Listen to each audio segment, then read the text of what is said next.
नमस्कार मंडळी, आता आम्ही निघालो आहोत रात्रीची सफारी करायला आणि इथले नेचरिस्ट रघु आम्हाला निघण्यापूर्वी इथल्या नियमांबद्दल थोडीशी सूचना आणि माहिती देणार आहेत.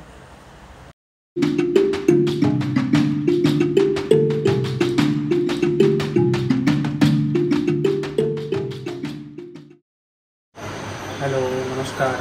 अभी अपन नाइट सफारी के लिए जाने वाला है.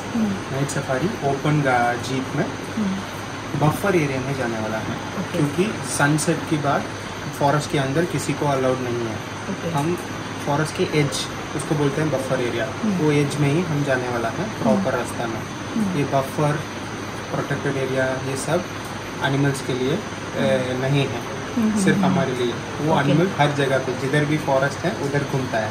वो पूरा जगह उनका ही है, उनका जगह पे हम जा रहे हैं. सो ये सफारी हम 2 घंटे के हैं. बीच में छोटा मैमल्स, नॉक्टर्नल मैमल्स ज़्यादातर दिखने का चांसेस है.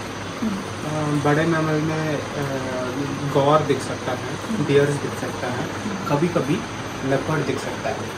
अगर हम लकी हैं तो लेपर्ड हमको आके दर्शन देगा. सो देखते हो हम कौन आज हमको दर्शन दे रहे हैं. ठीक है, जाके लक ट्राई करते हैं. या बिल्कुल बिल्कुल, हमारा लक क्या है आज का लक क्या है, कैसा है देखता. सो बीच में हम एक जगह पे उतरने का पॉसिबिलिटीज़ है जिधर कुछ स्पेशल चीज़ है. उसके बारे में मैं बाद में बता दूंगा क्योंकि वो थोड़ा सरप्राइज है. ओके. सो अभी हम निकलेंगे. चला तर आपण आता आपली एक्साइटिंग जर्नी स्टार्ट करूया. सफारी सुरू होताच आम्हाला हे टस्सर सिल्क मॉथ दिसले. याला मराठीमध्ये काय म्हणतात हे आम्हाला कमेंट्समध्ये नक्की कळवा. रात्रीच्या किर्र काळोखात आमची सफारी आता सुरू झाली आहे आणि वेगवेगळ्या कीटकांचा आवाज येतोय. संपूर्ण रस्त्यावर एकही गाडी नाही आहे, फक्त आमची जीप आहे. इतकं भारी वाटतंय ना. आणि आमच्यासोबत रघु आहेत ना, ते रस्त्याच्या दोन्ही बाजूला टॉर्च मारून बघतायत की काही प्राणी त्यांना दिसत आहेत का. त्यांनी आम्हाला सांगितलं की जेव्हा ते टॉर्च मारतात ना, तेव्हा प्राण्यांचे डोळे त्या टॉर्चच्या प्रकाशामध्ये चमकतात आणि प्रत्येक प्राण्याचे डोळे वेगळ्या प्रकारे चमकतात आणि त्यावरून ना ते ओळखू शकतात की तो कोणता प्राणी आहे तिथे गाडीच्या मागे.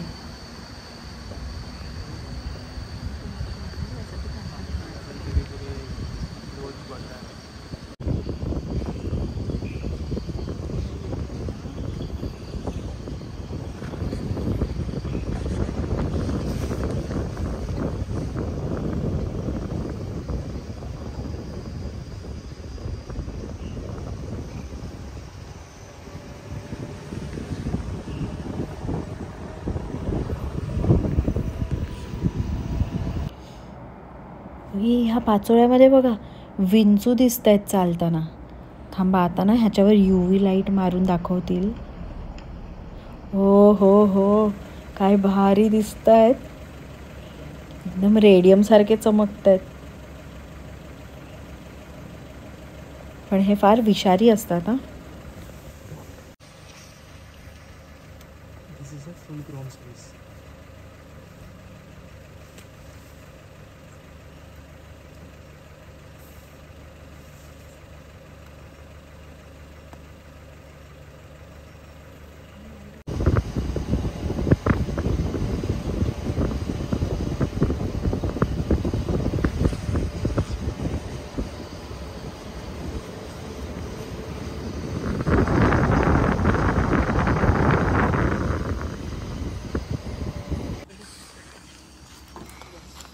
आता आम्ही इथे उतरलो आहे आणि इथे आम्हाला मशरूम दाखवत आहेत.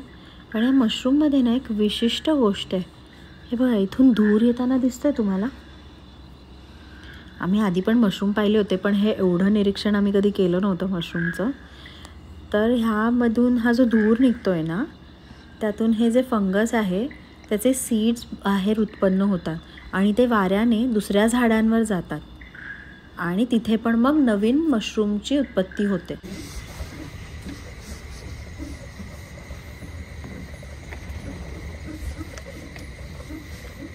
are entering into a proper jungle now. आता आम्हाला अर्धा तास झाला आहे जंगलात आम्ही फिरतोय. मशरूम दिसलं, त्यानंतर आम्हाला एकही सायटिंग झालेलं नाही आहे.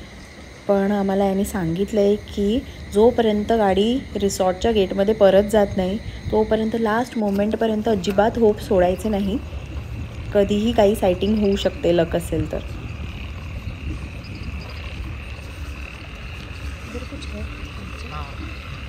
थोड़ा धीरे लो, थोड़ा आगे और आगे.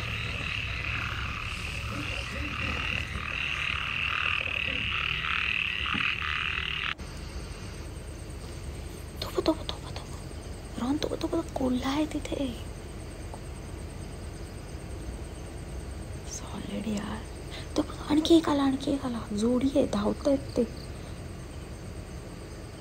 काय डोळे चमकत आहेत ना त्यांचे. भारी मज्जा आली कोल्हा बघून. आता परत काय दिसतंय काय बघूयात. आता परतीच्या वाटेवरच आहोत आम्ही. होपफुली अजून काय दिसलं तर मजाच येईल.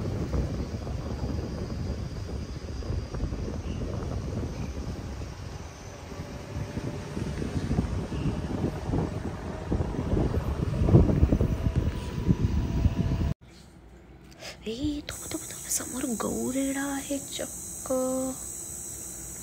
काय सॉलिड दिसतोय यार. हो बघतोय, आपल्यालाच बघतोय. मस्तच आहे यार. मी तर पहिल्यांदा पाहिलंय.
चला तर मित्रांनो, आता आम्ही परततोय रिसॉर्टवर आणि फायनली आम्हाला प्राण्यांचं दर्शन झालेलं आहे आणि आमची सफारी पूर्णपणे वसूल झाली आहे.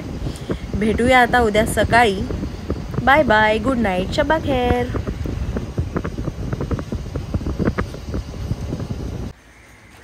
सुप्रभात मित्रांनो. आता आमची नाश्त्याची वेळ झाली आहे आणि नाश्त्यामध्ये भरपूर चविष्ट पदार्थ दिसत आहेत. तर आम्ही आता नाश्ता करून घेतो आणि मग तुम्हाला भेटतो. Stay tune.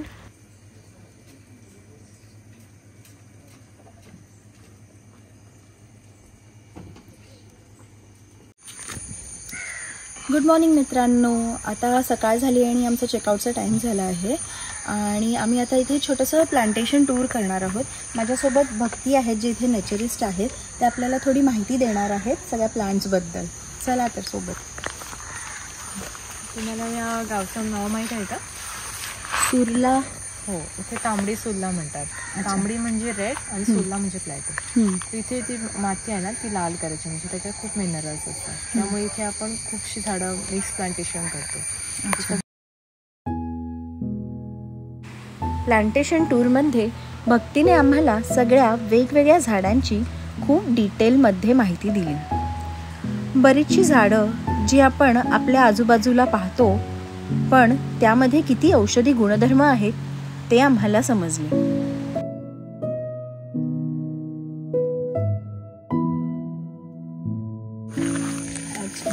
बाणासारखे ती स्ट्रेट जातात आणि खूप लांब जातात. ऐसे नीचे से ले. त्याचं नाव पण एक साऊथ गोवावरती बीच आहे आमचं बनवलेलं. बनवलेलं. पण त्याच्यापासून आणि ह्याचं लाईफ स्पॅन पण खूप असतं कम्पेअर टू म्हणजे 60 इयर्स असतं ह्याचं. अच्छा. म्हणजे अदर व्हरायटी 30-40 इयर्स. युजली आपण असं जेव्हा बघतो माडाची झाडं अशी थोडीशी वाकतात, वाकतात, पण हे सरळच जातं, म्हणून याचं नाव बाणावले.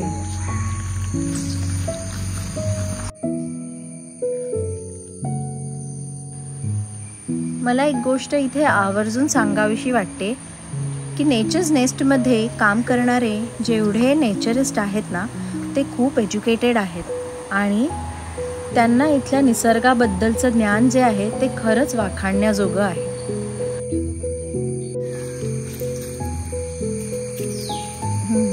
त्याच्यात पण असं फ्रेग्रन्स असा येत नाहीये. ह्याचे पण लीव्स लीव्स म्हणून यूज ह्याचा पाट यूज करतात. ओके, मग हा पाट जो असतो तो दालचिनी म्हणून यूज करतात आणि याचे जे लीव्स असतात ते बे लीव्स, तेजपत्ता म्हणतात. ह्याचं म्हणजे ब्रांच जेव्हा जे हे होते ना पूर्ण मॅच्युअर होते तेव्हा ते मग कट करून त्याच्यामध्ये दालचिनी आउटर लेअर त्याचं फील करून मग आतून घेतो.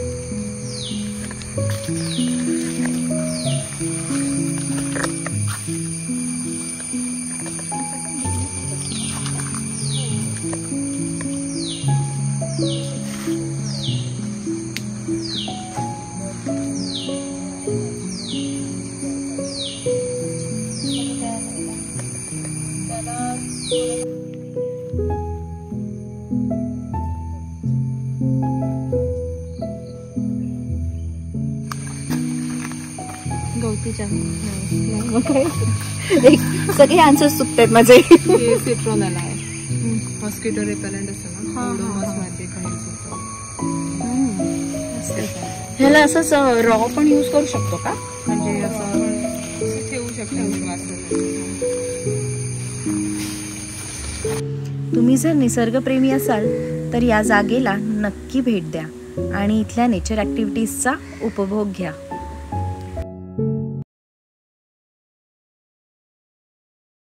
नमस्कार मित्रांनो, आता आमचा इथे चेकआउटचा टाईम झाला आहे. आम्ही चेकआउट करतो आहोत आणि खरंच ह्या जागेबद्दल बोलायचं झालं तर स्टेचा एक्सपिरियन्स आमचा होता तो अप्रतिम होता. इथले स्टाफ इतके कर्टियस आहेत, इतके पोलाईट आहेत की आम्हाला असं वाटलंच नाही की आम्ही कुठल्या रिसॉर्टमध्ये किंवा कुठल्या होमस्टेमध्ये आलो आहोत. अगदी आपल्या घरासारखं फील त्यांनी आम्हाला करवलं इकडे आणि खूप कम्फर्टेबल स्टे होता आमचा इथे. तर तुम्हाला पण जर तुम्ही निसर्गप्रेमी असाल तर ही जागा निसर्गप्रेमींसाठी एक परफेक्ट डेस्टिनेशन आहे. तर नक्की भेट द्या या जागेला. याची वेबसाईटचे डिटेल्स तुम्हाला डिस्क्रिप्शनमध्ये आम्ही देऊ. कॉस्टचे डिटेल्स मी सांगत नाही कारण मे बी कॉस्ट व्हेरी होऊ शकतात, म्हणजे चेंज होऊ शकतात सीझनप्रमाणे. तर बुकिंगचे डिटेल्स मी तुम्हाला डिस्क्रिप्शनमध्ये देते आहे, तर त्या वेबसाईट थ्रू तुम्ही बुकिंग करू शकता. इथे जेवणाचं जर तुम्ही विचाराल, ओव्हरऑल रिव्ह्यू मी द्यायचा झाला तर जेवणाला पण मी देईन 10 on 10, स्टेला 10 on 10. इथे येऊन जर तुम्हाला काही ॲक्टिव्हिटीज करायच्या असतील तर गायडेड नेचर ट्रेल्स पण हे आपल्याला अकॉमोडेट करून देतात. जर काही वॉटरफॉल ट्रेक करायचं असेल तर तेही ऑप्शन्स यांच्याकडे आहेत. आम्ही इथे नाईट सफारी केली आणि प्लांटेशन टूर आम्हाला त्यांनी करवली आणि एक्सपिरियन्स खरंच खूप छान होता आणि आम्हाला खूप मजा आली, खूप धमाल केली आम्ही इकडे. आता इथून चेकआउट करून आम्ही आमच्या नेक्स्ट डेस्टिनेशनला जाणार आहोत. ते आहे स्वप्नगंधा चोरला घाटामध्ये. तर त्याचा आम्ही सेपरेट व्लॉग बनवणार आहोत. तर भेटूया आता आमच्या पुढच्या व्लॉगमध्ये. तुम्हाला जर हा आमचा व्लॉग आवडला असेल तर नक्की लाईक करा, प्लीज कमेंट्समध्ये तुमचे सजेशन्स द्या आणि प्लीज शेअर करा. भेटूया आता आमच्या पुढच्या व्लॉगमध्ये. तोपर्यंत फिरत राहा आणि मजा करा, कारण भटकंतीतच तर खरी मज्जा आहे. बाय.